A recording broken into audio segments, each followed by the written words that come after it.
សួស្តីបងប្អូនទាំងអស់គ្នាថ្ងៃនេះព្រឹកថ្ងៃទី9បាទខែមិនិនា2026នេះលទ្ធផលដែលខ្ញុំបង្ហាញបងប្អូនបាទម្នាស់ទឹកឃ្មុំខ្ញុំចេញផ្កាហើយមានក្តិតពក់ហើយតទៅពីយើងស្រោចទឹកថ្មស្អុយរយៈពេលលើសមួយខែប្រហែលជា40ថ្ងៃខ្ញុំមាន3ដើមហ្នឹងហើយចាក់ទៅវាចេញផ្លែស្រស់ដូចគ្នាហ្នឹងបងប្អូនមានម្នាស់កុំភ្លេចប្រើបច្ចេកទេសខ្ញុំប្រាប់ហ្នឹងគឺវានឹងបានចេញផ្លែមកស្រស់គ្នាហើយបើប្រវត្តិដូងនេះខ្ញុំសុំគេបានដូងចាស់មួយខ្ញុំព្យាយាមហាលវាឲ្យស្ងួតហើយបានបដោះវាអញ្ចឹងវាដុះចាត់ទុកថាផប់សំណាងមែនទែនហើយដូងនេះគឺដូងមាសផ្លែវាដូចមាសចឹងចាំខ្ញុំប្រាប់បង្ហាញពីរូបភាពដែលខ្ញុំថតមួយដើមដូងនឹងកាលដែលខ្ញុំបេះផ្លែវានៅចាស់ហើយថ្ងៃនេះរៀបចំផ្ញើកូនឈើទៅចការខ្លួនឯងនៅសៀមរាប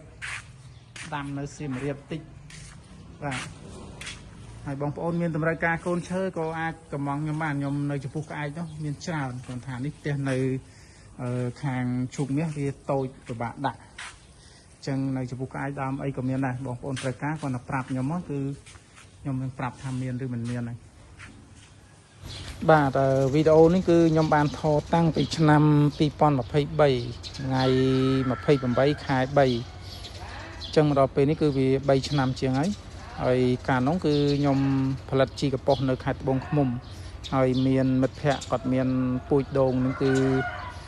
ស្អាតខ្ញុំក៏សុំផ្លែគាត់បានមួយផ្លែតែផ្លែកាលនោះជាផ្លែចាស់សបកនៅសើមឡើយទៀតខ្ញុំត្រូវកាប់ញ៉ាំប៉ុន្តែដល់ខ្ញុំគិតថាវាអត់មានឱកាសក្នុងការបានពូជដូងនេះខ្ញុំក៏យកវាទៅហាលឡើងជិត2ខែបានស្ងួតសបកខ្ញុំក៏ដាក់បដោះចៃដន្យសំណាងល្អវាក៏ដុះក្រោយពីវាដុះបានជាកូនដូងតូចហើយខ្ញុំត្រូវបានខាត់ខ្លួនជាប់ពន្ធនាគារ2ឆ្នាំប្រពន្ធខ្ញុំអ្នកថែកូនដូងនឹងបន្តបាទឥឡូវខ្ញុំចេញមកវិញខ្ញុំថែវាបន្តទៀតវាក៏ធំបានប៉ុណ្្នឹងហើយយើងនឹងធ្វើការដាំវាយកពូជបន្តទៀតដើម្បីឲ្យជាអនុស្សាវរីយ៍ហើយដូចជាពូជកម្រពូវាស្អាតណាស់បងប្អូនបាទគឺជាដូងមាសបាទហើយទៀបទេផ្លែអញ្ចឹងប្រវត្តិដូងនេះគឺបែបហ្នឹង